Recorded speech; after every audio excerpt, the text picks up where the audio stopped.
Image formation जब हम लोग पढ़ते हैं और जब हम आगे आगे सीखेंगे इमेज फॉर्मेशन, तो उस वक्त हमें उसका रे डायग्राम जब बनाएंगे तो कुछ स्टेप्स का हमें ध्यान रखना है कि रे डायग्राम बनाना कैसे है। देखिए ये सारा का सारा कंसेप्ट एक तरीके से पिक्टोरियल ही है, क्योंकि प्रैक्टिकली हम रे को नहीं देख पाते, हम बीम की बात करते हैं। ठीक है, तो आज हम लोग कुछ एक स्टेप्स फॉलो करेंगे, कुछ रूल्स हमें फॉलो करने हैं जब हम इमेज फॉर्मेशन बनाएंगे कि किस रे को कहाँ से कैसे पास करना है। देखिए फर्स्ट आपको मैं ओरली बता देता हूँ, ये है बीच वाली लाइन पोल और एफ से होकर के जा रही है प्रिंसिपल एक्सिस, और जो मैंने ये एक रे जो ली है, अभी मैं एक एक करके बताऊंगा ना, तो जो रे प्रिंसिपल एक्सिस के पैरेलल है, अब मैं आपको बता दूं, तो जो पैरेलल रे जब टकराएगी कनकेव से तो टकरा करके फोकस से पास होगी। मतलब हमें ये कैसे ध्यान रखना है कि जिस रे को हम प्रिंसिपल एक्सिस के पैरेलल दिखाएंगे तो टकराने के बाद वो फोकस से पास होते हुए जाएगी, ये हमें ध्यान रखना है। अब एक तो बात आपको पता ही है कि कनकेव का फोकस रियल होता है, रियल मतलब मिरर के आगे होता है, लेकिन जब आप कन्वेक्स की बात करते हैं तो कन्वेक्स में रूल तो वही है, क्या देखना कहीं गलतियां करते हैं कि प्रिंसिपल एक्सिस के पैरेलल ये रे आई, अब ये टकरा करके कई सोचेंगे सर आपने तो कहा था कि वो फोकस से पास होगी। देखो फोकस से पास होगी या फोकस से पास होती हुई महसूस होगी। एक वर्ड होता है ना एक्चुअली मीट और एक होता है अपीयर टू मीट, तो कन्वेक्स का फोकस तो उसके पीछे ही होता है ना। इसीलिए कि मैंने जैसे रे को रिफ्लेक्ट, जब ये रे रिफ्लेक्ट हुई तो जब हम इसको पीछे की तरफ लेके आएंगे तो इसका मतलब वो फोकस से पास होती हुई हमें दिखानी है। दोनों में कॉमन क्या हुआ कि ये प्रिंसिपल एक्सिस के पैरेलल है ये भी, और ये भी प्रिंसिपल एक्सिस के पैरेलल है। तो जो पैरेलल रे होंगी वो टकराने के बाद, रिफ्लेक्ट होने के बाद एक्चुअली फोकस से पास होंगी और appear to meet, appear to pass from the focus. तो this is the first rule. अब सेकंड की बात करते हैं। सेकंड बिल्कुल इसका रिवर्स है।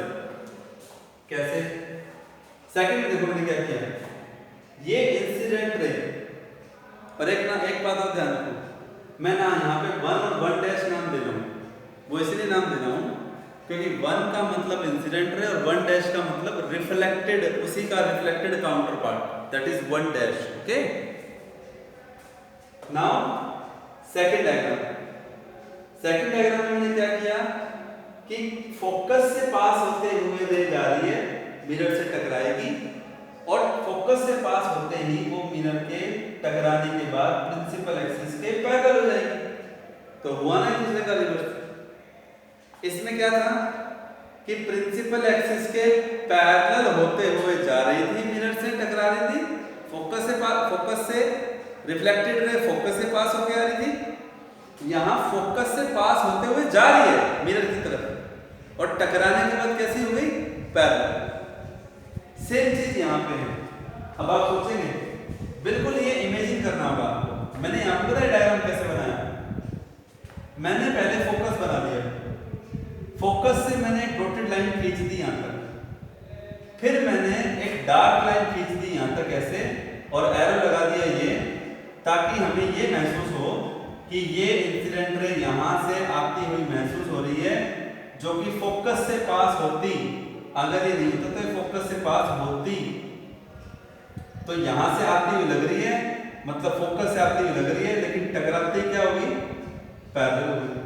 तो ये चीज ध्यान रखनी है, ठीक है। तो ये दो रूल हो गए, ठीक है ना। नेक्स्ट देखिए थर्ड पॉइंट,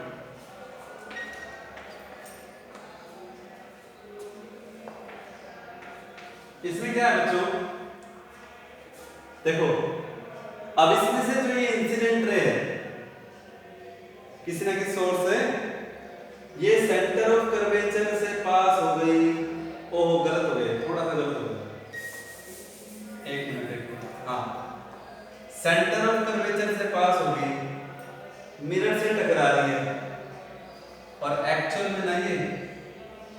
टकरा के वापिस आ जाए। देखो क्या मतलब, थर्ड रूल क्या देखा कि सेंटर ऑफ कर्वेचर से पास होते हुए जब हम किसी इंसिडेंट रे को शो करेंगे तो वो मिरर से रिफ्लेक्ट होने के बाद भी सेंटर ऑफ कर्वेचर से ही वापस चली जाएगी। ध्यान दीजिएगा आप इस बात पे, ठीक है। नंबर 1 सेम चीज यहाँ पे कि सेंटर ऑफ कर्वेचर से लेकर के मिरर तक मैंने एक डॉटेड लाइन खींच दी ताकि हमें ये महसूस हो जाए कि जो अब इंसिडेंट रे आ रही है वो यहाँ से आ रही है, वो मिरर के इस पॉइंट पे टकराई, जो ये पॉइंट था ये सेंटर ऑफ कर्वेचर को ज्वाइन कर रहा था उस लाइन को सीधा उसी वे में उसी रास्ते पे, तो मिरर से टकरा करके वो लाइट उसी रास्ते से वापस चलेगी, ठीक है। तो this is just a geometrical interpretation. तो तीसरा रूल क्या हुआ कि जो रे सेंटर ऑफ कर्वेचर से पास होकर के जाएगी, मिरर से टकराएगी, वो सेंटर ऑफ कर्वेचर से ही वापस चले जाएगी। Is it clear? ये इंसिडेंट रे है, रिफ्लेक्टेड रे भी यही है। अब आते हैं पॉइंट नंबर 4।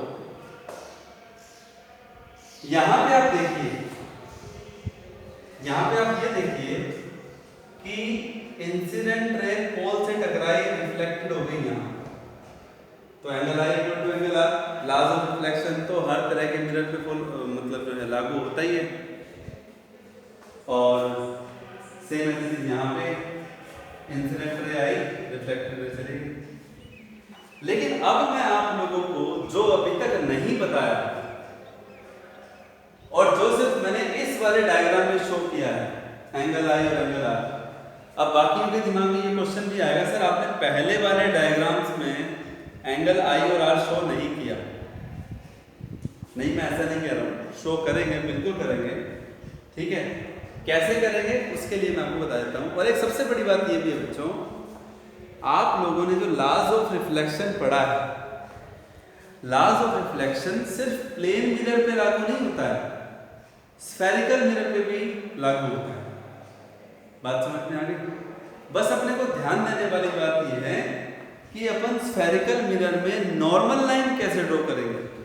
आपको याद हो कि प्लेन मिरर के अंदर जब हम रे डायग्राम बनाते थे तो हम ध्यान देते थे कि ये इंसिडेंट रे, ये रिफ्लेक्टेड रे, और ये जहां पे ये रे टकराई मिरर के परपेंडिकुलर, ये इसे कहते हैं नॉर्मल लाइन। नॉर्मल बोले तो परपेंडिकुलर लाइन, और इस नॉर्मल लाइन और इंसिडेंट रे के बीच के एंगल को एंगल ऑफ इंसिडेंस कहते हैं, और इस नॉर्मल लाइन और रिफ्लेक्टेड रे के बीच के एंगल को एंगल ऑफ रिफ्लेक्शन कहते हैं, जो कि लास्ट वाले डायग्राम में शो हो रहा है। आप खुद देख सकते हैं कि जो ये इंसिडेंट रे है पोल से टकराई, तो मैं आपको ये बात बिल्कुल बता देना चाहता हूं बच्चों कि पोल से जो ये लाइन टकराई है, तो जो नॉर्मल लाइन है ना वो प्रिंसिपल एक्सिस के ऊपर ही है, प्रिंसिपल एक्सिस के अलोंग ही है। क्यों? क्योंकि नॉर्मल लाइन का मतलब तो परपेंडिकुलर लाइन होता है, और पोल से जो ये प्रिंसिपल एक्सिस पास होकर के जाता है ये उसके परपेंडिकुलर मतलब नॉर्मल ही तो होता है, ये उसके परपेंडिकुलर और नॉर्मल ही तो होता है। तो मेरा कहने का मतलब, अब अगर आप इस डायग्राम की बात करें थर्ड की, तो यहाँ पे देखिए अब सबसे इंटरेस्टिंग बात जो मैं आपको ना, मेरी बात सुनो, मैं आपको प्लेन मिरर और स्फेरिकल मिरर दोनों के केस यहाँ पे बताऊंगा।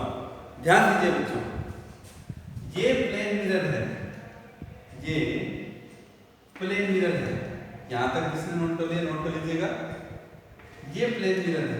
अब मैं आपको रफली जो काम समझा रहा हूँ उस पर गौर कीजिए। तो प्लेन मिरर के बिल्कुल परपेंडिकुलर ये लाइट टकराई, बिल्कुल परपेंडिकुलर। अब आप जरा सोचिए कि यहाँ एंगल कितना है। आप कई बच्चे पता क्या सोचेंगे, 90 डिग्री सोचेंगे ना, बिल्कुल गलत सोचेंगे वो, क्योंकि उन्होंने ये तो देखा है कि जब भी मिरर के केस में जो एंगल दिखाते हैं वो इंसिडेंट रे और नॉर्मल लाइन के बीच में दिखाते हैं। नॉर्मल मतलब परपेंडिकुलर होता है, और यहां हम इंसिडेंट रे परपेंडिकुलर ही डाल रहे हैं, मतलब इसका नॉर्मल भी यहीं पे होगा, देखो, और इंसिडेंट रे भी नॉर्मल के अलोंग ही है। तो ऐसे में तो यहां देखो इंसिडेंट रे नॉर्मल लाइन के ऊपर ही है, अलोंग ही है, बस बेसिक समझाने के लिए कह रहा हूं। तो यहां एंगल ऑफ इंसिडेंस हुआ कितना, 0।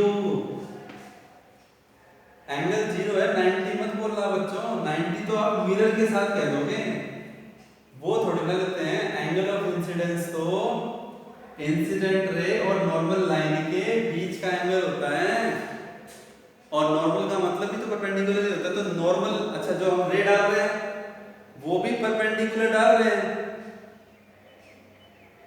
ठीक है, और जो नॉर्मल लाइन है वो भी परपेंडिकुलर ही होती है।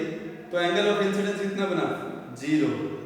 और आपको पता ही है लॉज ऑफ रिफ्लेक्शन कि जितना एंगल ऑफ इंसिडेंस होता है उतना ही एंगल ऑफ रिफ्लेक्शन होता है।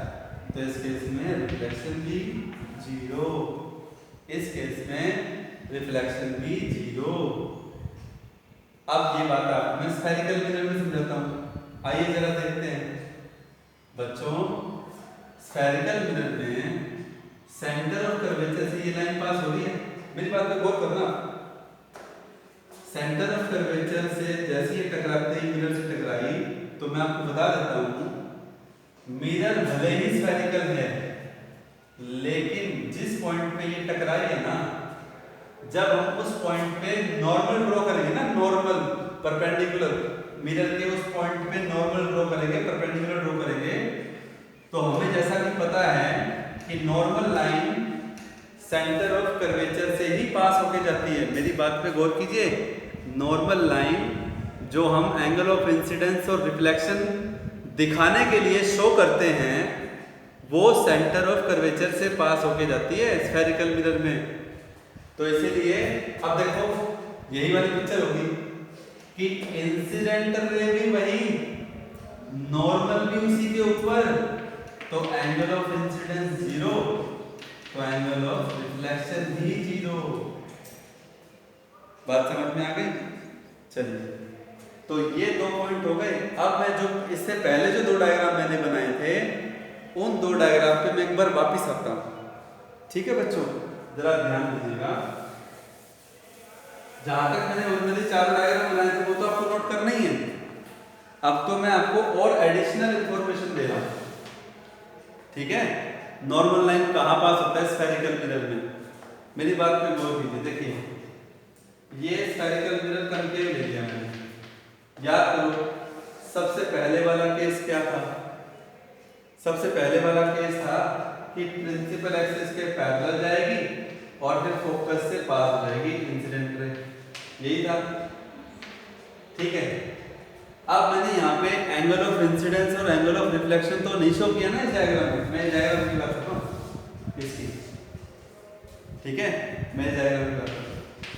तो यहाँ देखो एंगल ऑफ इंसिडेंस और रिफ्लेक्शन शो करने के लिए भाई नॉर्मल लाइन तो चाहिए, तो नॉर्मल लाइन ड्रॉ करेंगे तो एफ ये हो गया पोल से एफ, और आपको पता है कि जितना दूर पोल से एफ होता है उतना ही दूर फोर्स, उतना ही दूर फोकस से सी होता है, सेंटर ऑफ कर्वेचर। और अभी भी बताया कि नॉर्मल लाइन स्फेरिकल मिरर में normal line centre of curvature से पास होती है, यानी कि यहाँ से जो नॉर्मल लाइन ड्रॉ करेंगे ना वो सेंटर ऑफ कर्वेचर से पास हो जाएगी, पास होते हुए दिखा देंगे। और जैसे ही ऐसा होगा तो ये एंगल ऑफ इंसिडेंस हो गया, क्योंकि ये इंसिडेंट रे थी, ये नॉर्मल लाइन थी, अब ये रिफ्लेक्टेड रे है, ये नॉर्मल लाइन है, और इसके बीच का एंगल ऑफ रिफ्लेक्शन ये हो गया। तो मेरा कहने का मतलब आई थिंक आप लोगों को समझ में आया होगा कि स्फेरिकल मिरर में भी लॉज ऑफ रिफ्लेक्शन फॉलो होता है।